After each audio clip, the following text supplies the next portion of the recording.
guys, welcome back to Girls Expect 2. இந்த வீடியோவில் நம்ம பார்த்தீங்கன்னா மாயா சீரியல் ஹீரோ அவங்க ஆக்ட் பண்ண சில சீரியல்ஸ் வந்து நமக்கு டப்புடாக தமிழில் டெலிகாஸ்ட் பண்ணாங்க.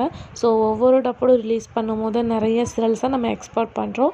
பட் எகெயின் பார்க்கும்போது மாயா சீரியல் ஹீரோ அர்ஜுன் குஷால் பார்க்கும்போது எகெயின் ஒரு நியூ சீரியலில் கமிட் ஆயிருக்காங்க. இது அஸ்யூஷுவல் நடக்கிறது அப்படின்னு சொல்லிட்டு நீங்கள் கேட்கலாம். ஏன்னா அவங்க ஆக்ட் பண்ண சீரியல் நமக்கு டப்புடாக ரிலீஸ் பண்ணவும் சான்சஸ் இருக்குது. என்ன சீரியல் அப்படின்னு பார்க்கும்போது கும் பக்கியா. 4th ஜென்ரேஷனில் இவங்க தான் ஹீரோவாக ஆக்ட் பண்ண போகிறாங்க அப்படின்னு சொல்லிட்டு ஒரு லேட்டஸ்ட் அப்டேட்டும் வந்தாச்சு.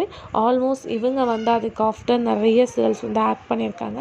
மேபி நமக்கு வந்து கும் பக்கியாவும் டப்புடு பண்ண சான்சஸ் இருக்குது. ஏன்னா மோர் எபிசோட்ஸ் வந்துட்டுருக்கு. மேபி கலர்ஸ் தமிழில் இந்த மாதிரி வந்து நியூவாக டிசிஷன் எடுத்தால் இனிமேல் நல்லாயிருக்கும் அப்படின்னு நினைக்கிறேன். நீங்கள் வந்து அர்ஜுன் ஃபேன்ஸா அப்படின்றத மறக்காமல் கமெண்ட்டில் ஷேர் பண்ணுங்கள். இதே மாதிரி இன்ட்ரெஸ்டிங்கான வீடியோக்கு சேனலை சப்ஸ்கிரைப் பண்ணிக்கோங்க.